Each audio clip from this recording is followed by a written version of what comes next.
バトルロワイヤル、ちょっと殺し合いをしてもらいます。ねんだよ。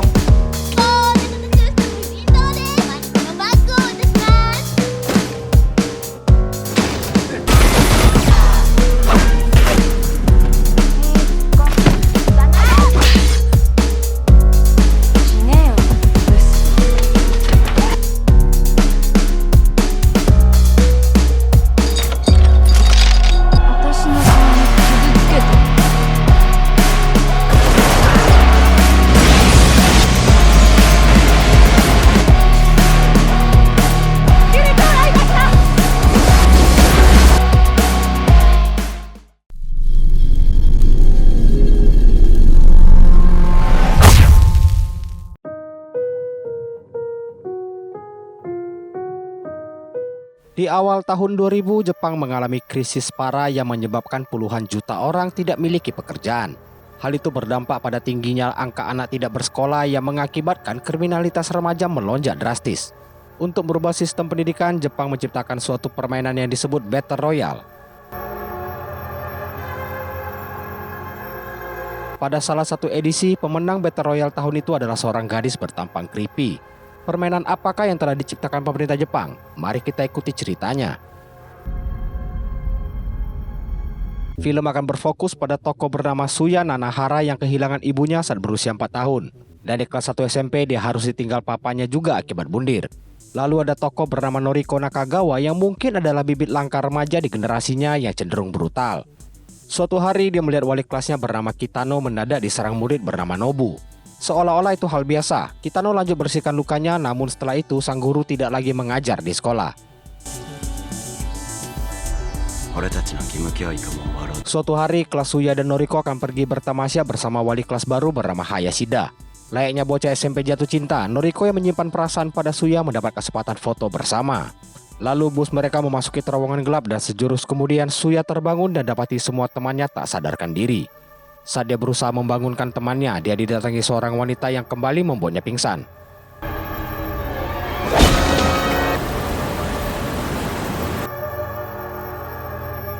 Para siswa terbangun di suatu kelas dengan sebuah kalung terpasang di leher mereka. Selain itu, terdapat 2 siswa sekolah lain di antara mereka.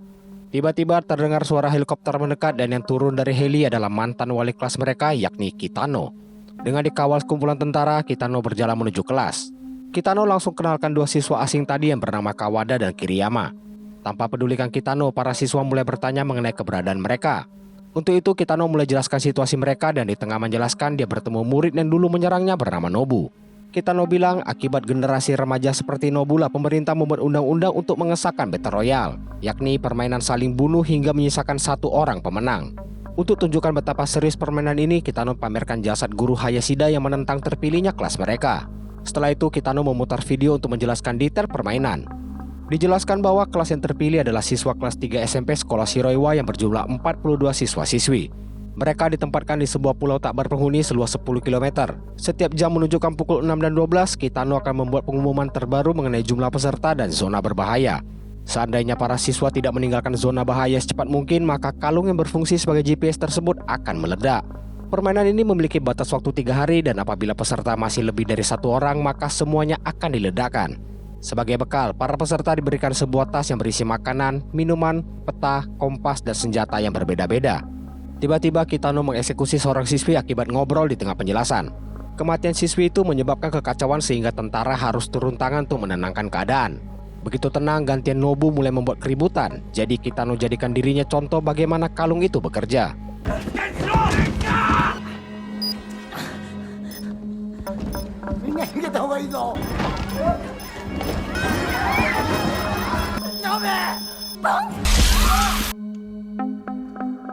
Gugurnya Nobu tepat di hadapan sahabatnya yakni Suya membuat peserta tersisa 40 siswa.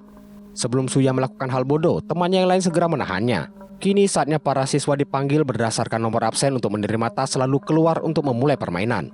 Dengan terpaksa para siswa-siswi ikuti perintah daripada mati sia-sia. Joshi 2番, Utsumi Yuki. Eto Megumi-san.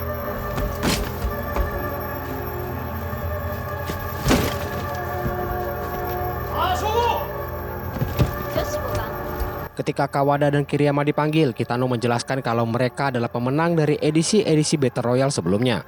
Namun tidak diketahui alasan mereka kembali ikut bermain. Kemudian absen lanjut ke Suya yang bergegas keluar. Baru juga nyalakan senter, Suya bertemu siswi lain yang udah sekarat. Rupanya siswi itu dihabisi si gemoy nomor absen 1 dengan senjata bowgunnya. Tahu akan diserang, Suya lari sambil mengajak Noriko yang baru keluar. Si gemoy yang jatuh kehilangan senjata dan tiba-tiba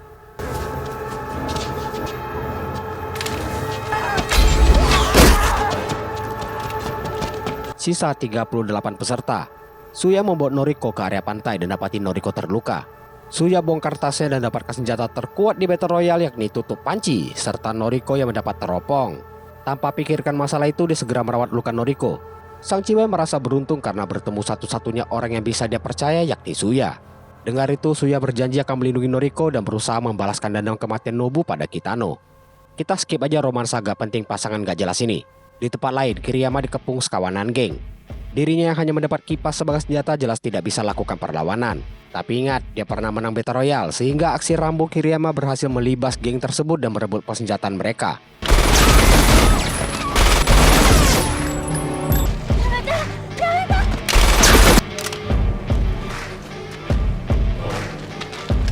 Lima gugur dan sisa 33 peserta.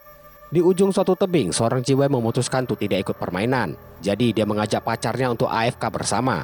Untuk itu mereka akan melanjutkan hubungan mereka di alam lain dan mengurangi peserta menjadi 31 ekor. Di sisi lain, gadis kepang bernama Megumi ini malah asik liatin foto orang yang disukai bernama Mimura. Tiba-tiba persembunyiannya didatangi seseorang.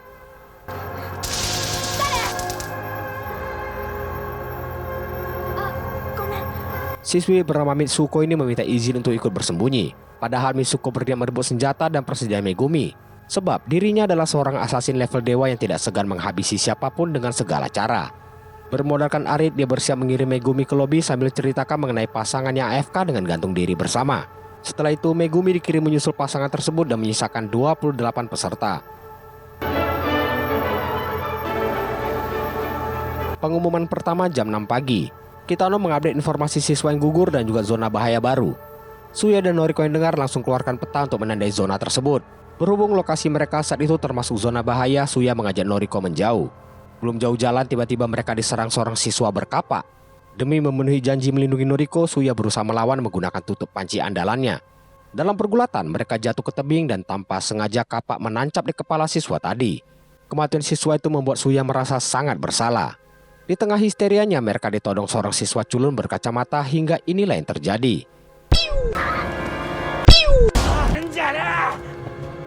Tanpa disangka, Suya dan Noriko diselamatkan Kawada yang bertujuan merampas pistol si culun. Dia tidak mengambil senjata Suya dan Noriko karena dianggap terlalu overpower. Tutup panci dan teropong buat apa juga.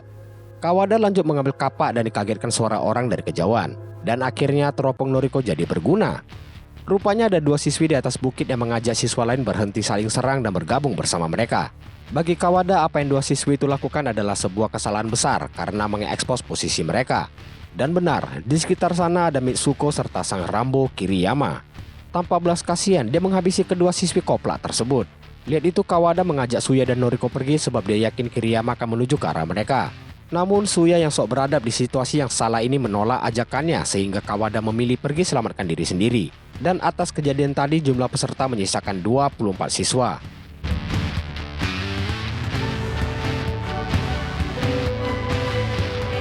Tibalah pengumuman kedua jam 12 siang. Seperti biasa, Kitano membacakan daftar peserta yang AFK serta zona bahaya baru. Di tempat lain, Mitsuko, sang asasin seksi, masuk ke sebuah gubuk untuk istirahat. Gak taunya di dalam ada seorang siswi bernama Hirono yang sedang menunggu calon mangsanya. Dengan ditodong pistol, Mitsuko jelas tidak berani bertindak sembrono. Hirono lalu merebut aritnya yang dia yakini adalah senjata pembunuh Megumi.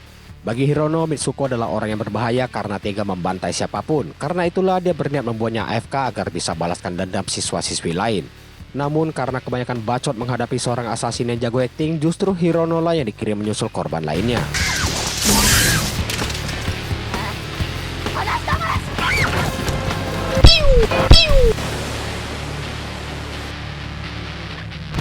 Sisa 23 siswa.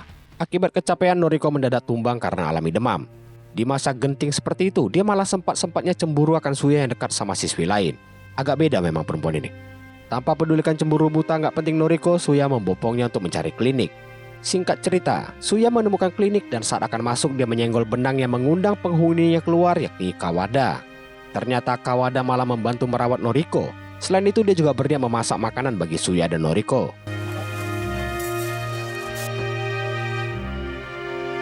Di lokasi lain, seorang siswa bernama Sugimura menuju sebuah gedung terbengkalai.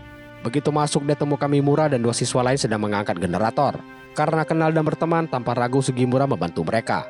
Sugimura memiliki pelacak GPS sebagai senjata. Kedatangannya adalah untuk mencari siswi bernama Chigusa atau Kotohiki. Playboy kawan nih, pantas masuk suzuran.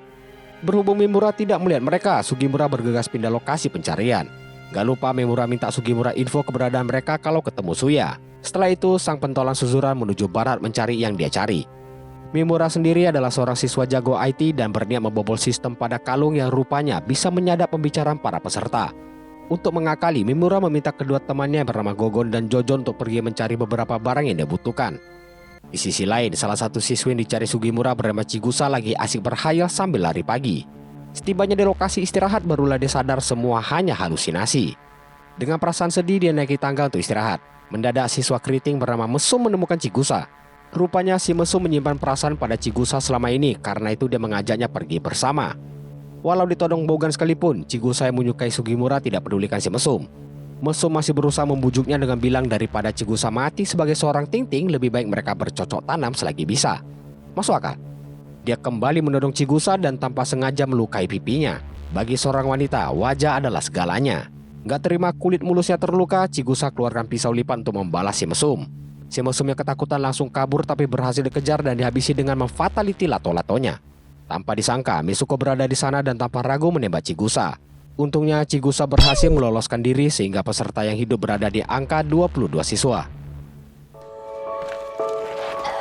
Gak jauh lari, Chigusa tumbang karena alami luka tembak parah. Di momen terakhirnya itu dia bertemu sosok yang dicintai yakni Sugimura. Dan kembali hal aneh dilakukan perempuan di saat genting, di mana Chigusa tanya siapa orang yang Sugimura cintai. Walau tahu sosok itu bukanlah dirinya, sebagai permintaan terakhir sebelum AFK, Chigusa meminta Sugimura menemaninya.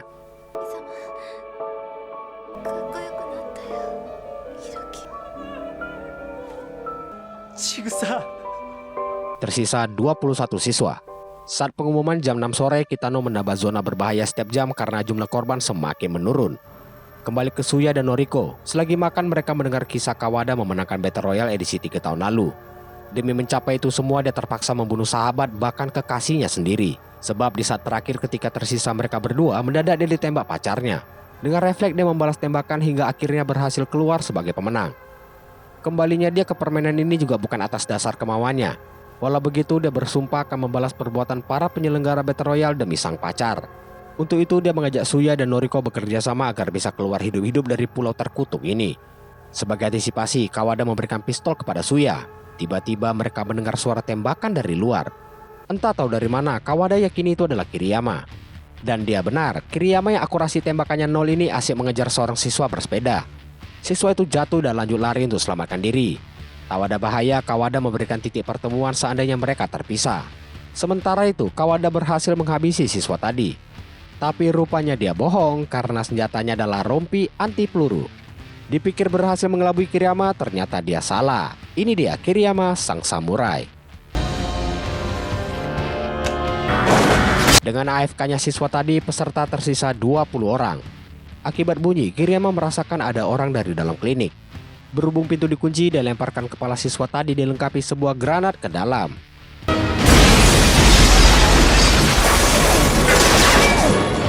Jual beli tembakan terjadi dan Suya meminta Kawada membawa pergi Noriko sebab dia akan menjadi umpan bagi mereka.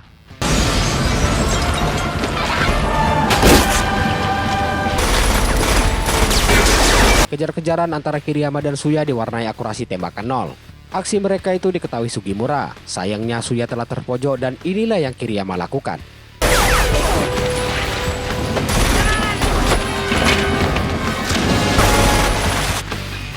Selamatlah Suya dan Sugimura dari kebrutalan Kiriyama. Di tempat lain, Gogon dan Jojon berhasil dapatkan barang yang diminta Mimura. Selain itu, mereka juga temukan sebuah truk. Selagi mereka pergi tadi, Sugimura berhasil mencabut pemicu bom pada kalung yang akan dimanfaatkan untuk ledakan markas Kitano.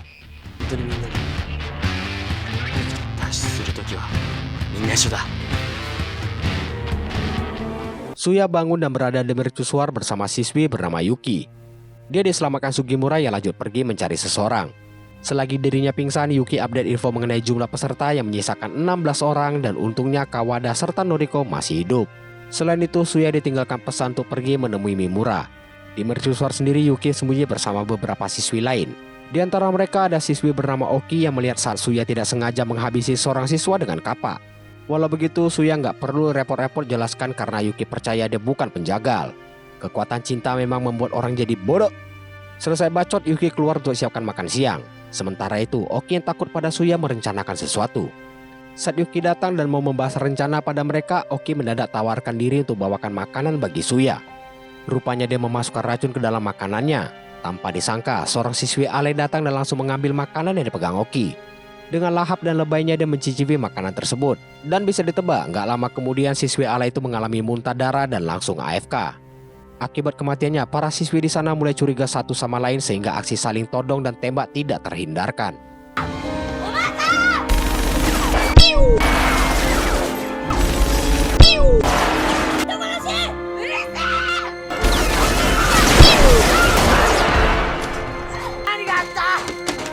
Semua siswi di sana AFK massal dan menyisakan penjahat sebenarnya yaitu Oki.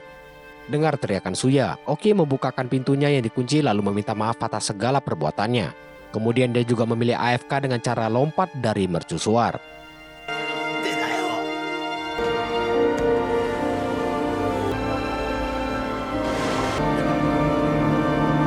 Aksi friendly fire tadi membuat peserta tersisa 10 siswa.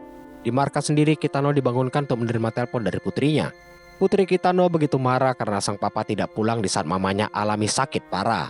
Tanpa ragu, putrinya segera menutup telepon dan berharap dirinya tidak usah lagi pulang ke rumah. Balik ke Kawada, selagi dikumpulkan bahan dan menyiapkan makanan, Noriko tidur dengan lelapnya. Lalu dia bangun dan mulai membantu Kawada siapkan makanan. Di saat cuaca akan hujan, Noriko jadi melo dan berharap Suya bisa menemukan mereka. Tanpa mereka tahu, Suya sedang dalam perjalanan menuju titik temu dengan keadaan babak belur. Dia juga berkhayal berjumpa Nobu yang memintanya melindungi Noriko. Seakan ada telepati, Noriko tiba-tiba pergi mencari Suya. Karena itu Kawada terpaksa mengejarnya namun dia tertinggal. Di saat bersamaan, Noriko bertemu jagoanku si Mitsuko. Lihat ada korban nganggur, Mitsuko keluarkan pistol dan dia auto kabur karena melihat kemunculan Kitano. Gak lama kemudian Suya juga ikutan nongol. Entah apa maksud Kitano, setelah berikan payung pada Noriko dia pun pergi. Betapa senangnya Noriko mendapati Suya masih hidup, apalagi ditambah Suya yang ucapkan janji akan melindunginya sampai hari kiamat. Lebay. Di suatu lokasi, Sugimura masih lakukan pencarian hingga mencapai sebuah gedung. Berdasarkan GPS-nya dia tahu ada seseorang di sana. Kedatangannya tersebut membuat seorang siswi bernama Kotohiki ketakutan. Dia segera siapkan pistol namun tidak sengaja menimbulkan bunyi. Padahal tujuan Sugimura memang untuk mencari dirinya. Merasa terancam, Kotohiki justru menghabisi pria yang sangat mencintainya. Di detik terakhir menjelang AFK, Sugimura masih sempat menyuruhnya segera kabur. Gak lupa dia ungkapkan perasaan cintanya pada Kotohiki. Dengar itu, Kotohiki merasa bersalah dan seakan dikabulkan semesta, Mitsuko muncul untuk mengirimnya menyusul Sugimura. Dengan demikian peserta tersisa 8 orang. Mitsuko bisa menjadi begitu sadis juga karena masa lalunya yang pernah dijual mamanya kepada seorang om-om genit. Bahkan dari kecil Mitsuko udah sangat sakti. Bayangkan, si om didorong di kamar tapi jatuhnya ke bawah yang tangganya tidak nyambung sama kamarnya. Ketika lagi kumpulkan senjata, Mitsuko mendapat serangan dari Kiriyama. Namun sang asasin tidaklah mudah dikalahkan. Dia setrum dan lanjut menyerang Kiriyama dengan aritnya. Biarpun berhasil menebas, Kiriyama selamat berkat rompi anti peluru. Karena itu keadaan berbalik dan jagoanku harus AFK.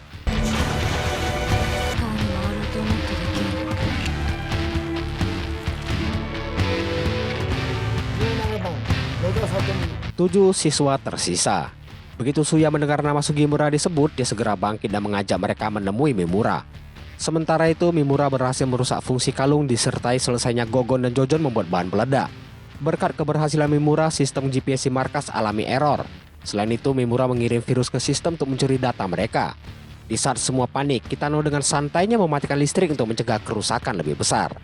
Mau memanfaatkan kerusakan sistem, Mimura dan rekannya bersiap menyerang markas.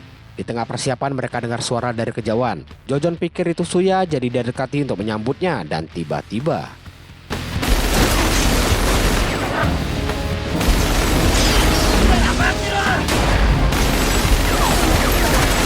Selain Jojon, Gogon juga AFK oleh Kiriyama.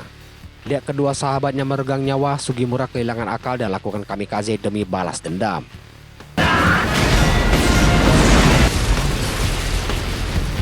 Sialnya, peserta masih ada 4 orang sehingga Kiriyama dipastikan masih hidup.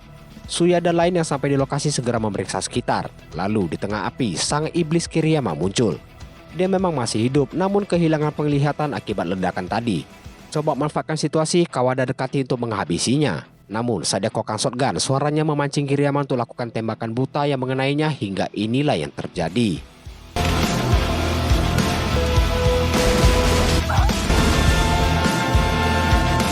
Tewasnya Kiriyama membuat peserta menyisakan Suya, Noriko, dan Kawada. Mereka berhenti di pinggir pantai untuk susun rencana. Karena sistem udah di restart, Kitano dan para tentara bisa mendengar pembicaraan mereka. Rencana kabur Kawada ternyata adalah berkhianat. Sejak awal dia telah menipu Suya dan Noriko dengan mengarang cerita. Tanpa ragu dia pun mengeksekusi keduanya.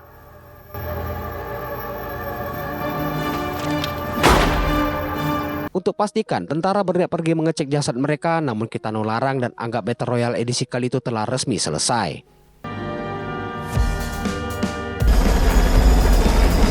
Para tentara menarik diri dari pulau seiring kelarnya permainan Battle Royale. Kitano sendiri tinggal di sana dan melakukan SKJ di lapangan. Tiba-tiba sang juara datang menemuinya dan dibawa masuk untuk diobati. Namun Kitano sadar kalau Kawada lakukan kecurangan dengan mematikan kalungnya. Saat hendak dieksekusi, Suya dan Noriko muncul. Semua hal tadi adalah bagian dari rencana Kawada untuk balas dendam dan kabur bersama. Lihat mereka, Kitano sama sekali tidak panik sebab dirinya merasa udah gak ada tempat untuk pulang. Dia juga pamerkan lukisan pembantaian Battle Royale pada mereka bertiga. Di antara semua korban di lukisan ada satu sosok gadis muda yang selamat dengan wajah bercahaya. Dan sosok itu adalah Noriko yang Kitano percaya adalah bibit unggul di generasi Jepang kala itu. Kitano rela apabila dia mati di tangan Noriko. Noriko yang lemah lembut tidak berani menembaknya sehingga Kitano lakukan hal ini.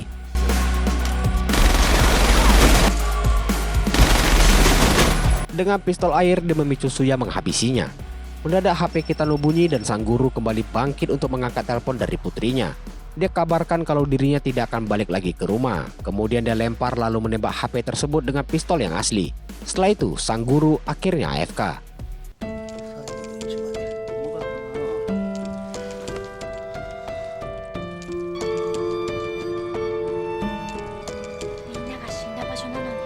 Atas kematian Kitano, mereka bertiga berhasil kabur dari pulau dengan kapal. Di tengah pelayaran, Kawada keluar untuk ngudut sambil berbaring. Ternyata lukanya sangat parah sehingga dirinya juga harus AFK.